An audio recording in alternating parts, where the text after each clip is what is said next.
coming out of high school that I could share with them?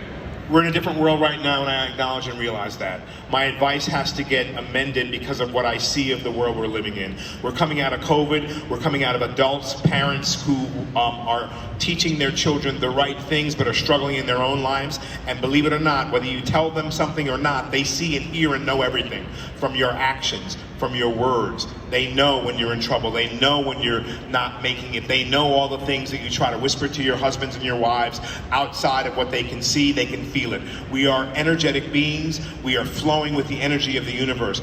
Be true to yourself. Read everything. Learn about everything. Imbibe all that. Be patient with yourself. We're in a new world. The expectation is you should do.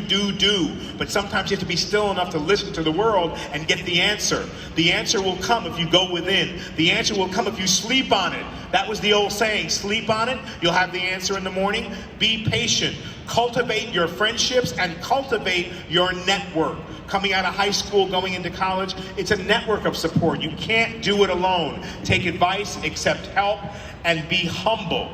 And be dedicated, allow yourself to sacrifice, and then be in service to your peers.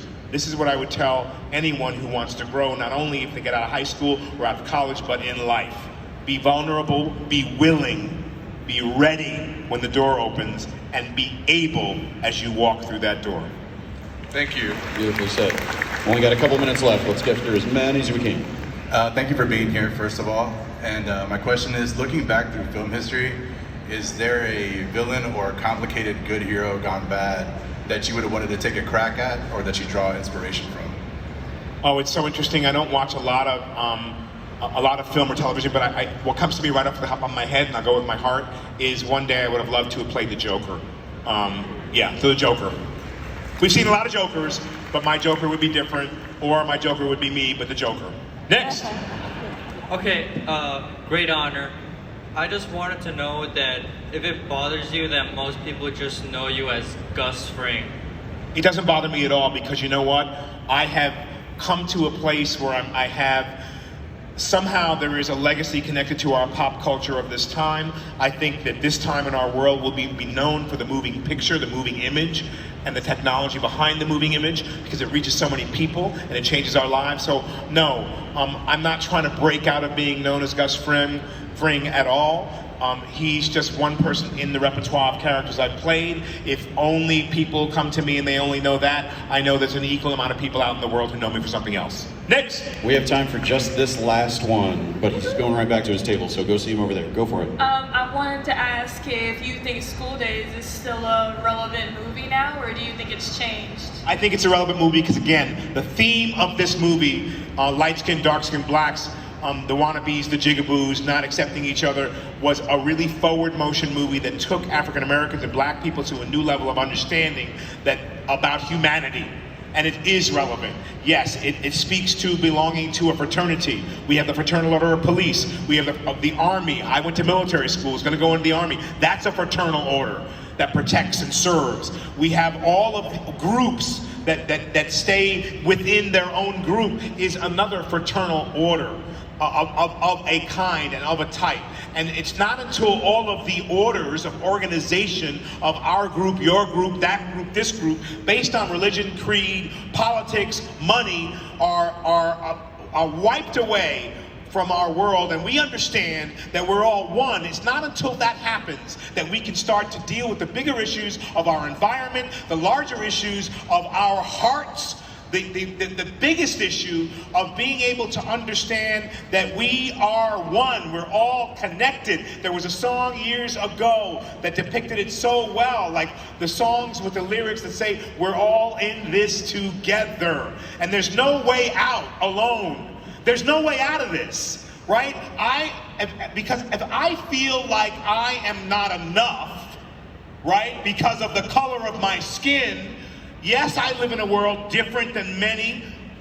I live in a world where I'm looked at a certain way, and then a reaction happens to that. When I grew up in the 60s, walking down the street, there was somebody who was afraid of fear and looked at my skin and made the equation and pulled their pocketbook close. That made me feel a certain way.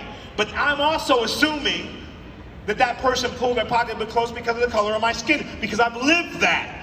Maybe that person pulled the pocketbook close because I'm a man and she's a woman, right? So don't assume anything. But it's not, our world will not change until we understand and look at each other with respect, look at each other with diligence, look at each other with our hearts open, look at each other with vulnerability, to know that the only way for us to stay in this world is to become one with each other, and not just say it, but really believe it, really own it, really want to know about someone else's heritage, about where they come from, about how they've survived.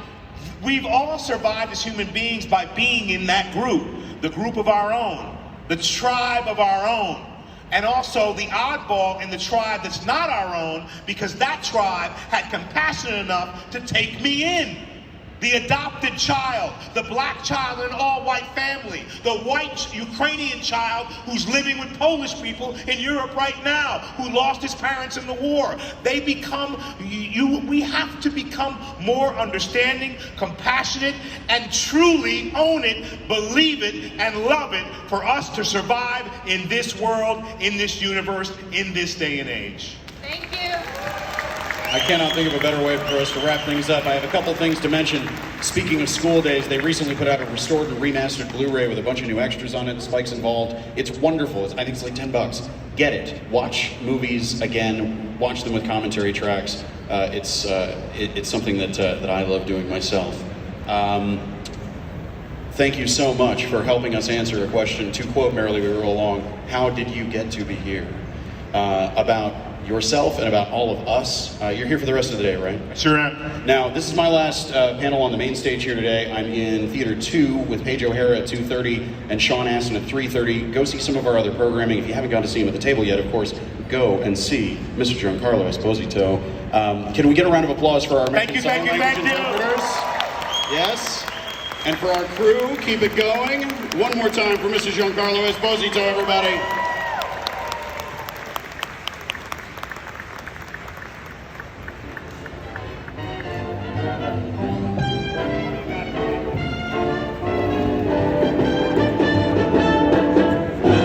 Have a banana, Anna. Try the salami, Tommy.